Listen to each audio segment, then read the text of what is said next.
this is question, are you relieved or are you angry? I think that obviously it's a mix of both. You're maybe initially relieved, but then immediately then angry. And Rudy Giuliani, you're still with us, and I am still with you, and I think he's passionate. The president is absolutely correct to be very, very upset. You know, it reminds me of Secretary Donovan's statement when he was acquitted, saying, "Where do I go to get my reputation back?" I mean, this is a horrible thing. Right. It is the President of the United States. It's a very tough man. But it is absolutely definitive that he was being investigated for a crime that never happened. There was never any collusion. I can tell you that because I was on that campaign. One of the reasons I've been so passionate is I know there was no collusion. I've known this was a phony charge from the very beginning. And we put the United States through this with all these exaggerated statements from these Democrat politicians that they have evidence that he colluded. Where's Schiff's evidence? Where is it? In his head? Mr. Mayor, what do you see? I can see why he'd be upset. And the president has told me numerous times, no other president should ever have to go through this.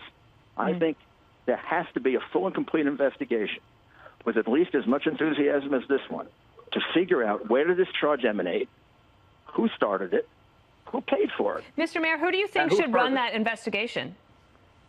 The Justice Department can run that investigation. Any one of a number of U.S. attorneys could do it. There are some very great ones. I don't think we have to go through another added expense to the government of a special counsel. There's no conflict with regard to it.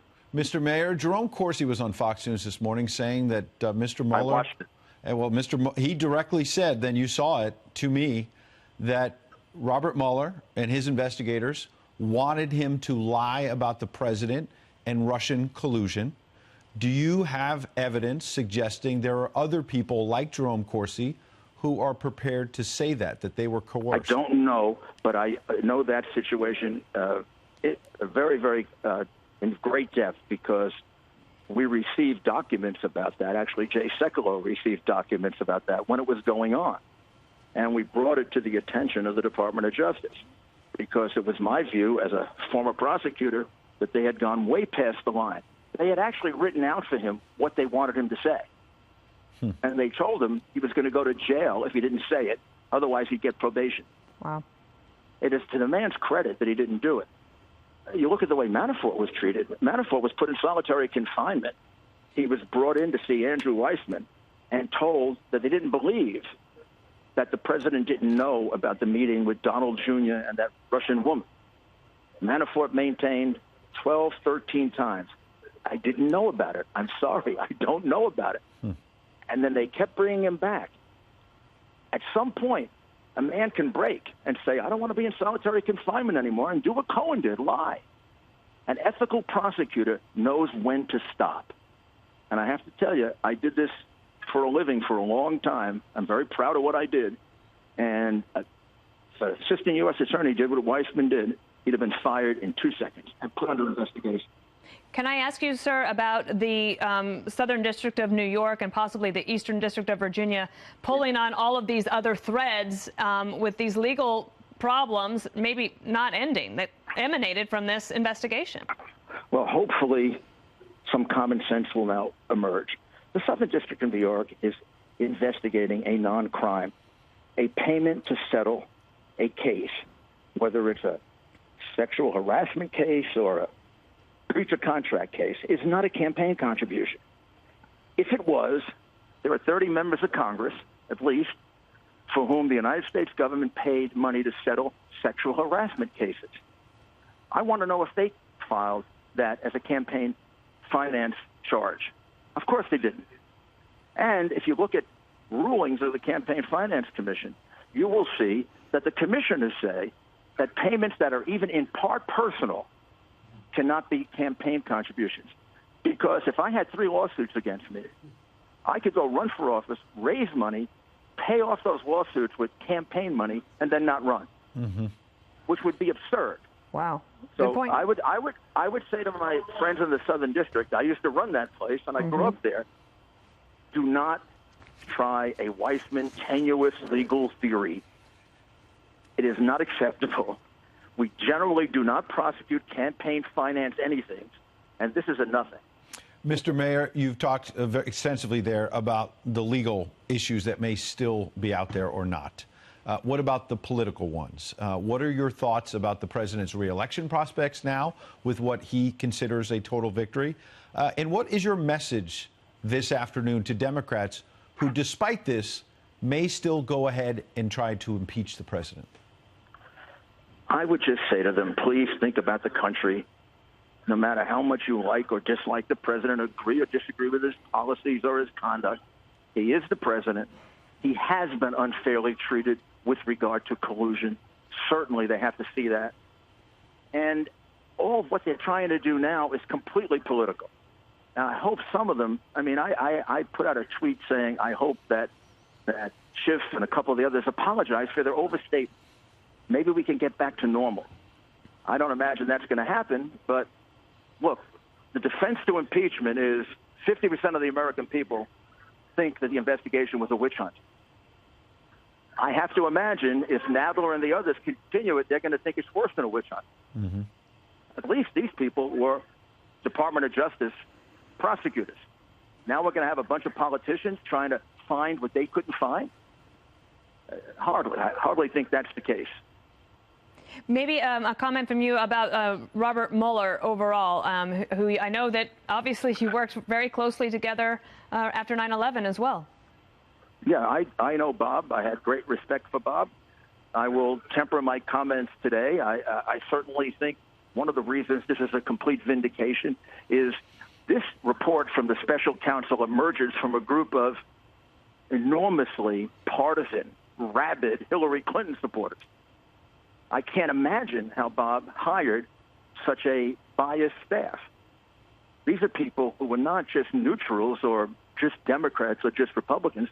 These are people who were very, very active political activists for Hillary Clinton. One of them was the lawyer to the Clinton Foundation. That's absurd.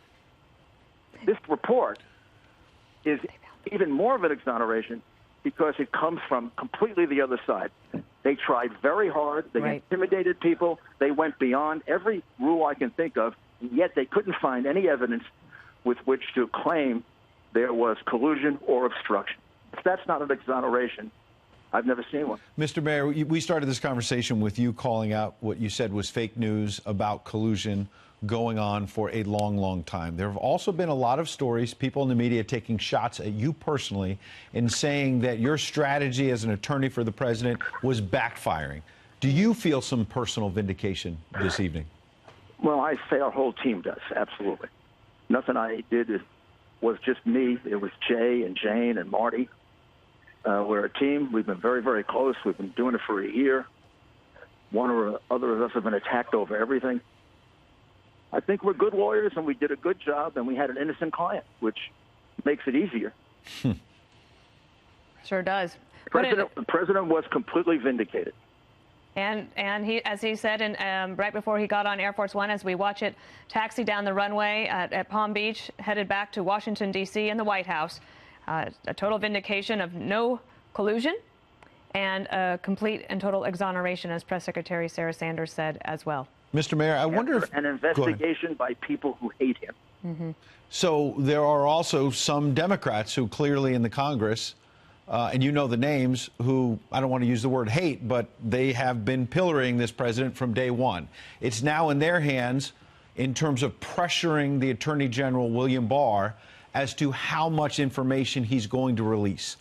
What is your advice about how all of this should play out in terms of how much information from the actual Mueller report should be shared with the Congress and the public in terms of the evidence?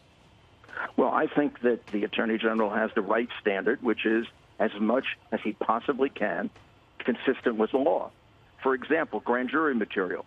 He's got to go to a judge.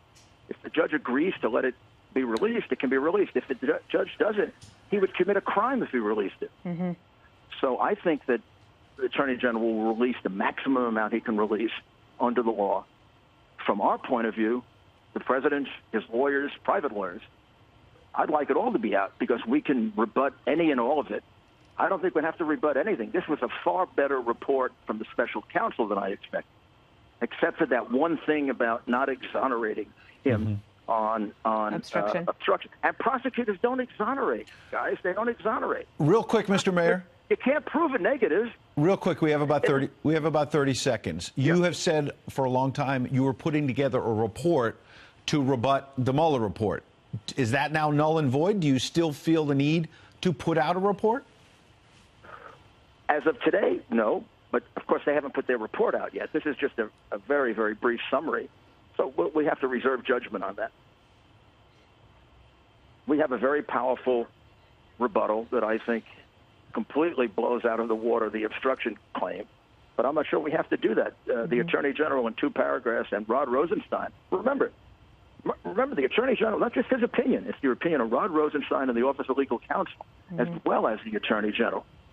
Well, they think Rod Rosenstein all of a sudden, flipped out. Right. It was ridiculous. Rudy Giuliani, the personal attorney for the President of the United States, thank you very much for joining us so quickly amid this breaking news. Thank you for giving us so much time. Thank you.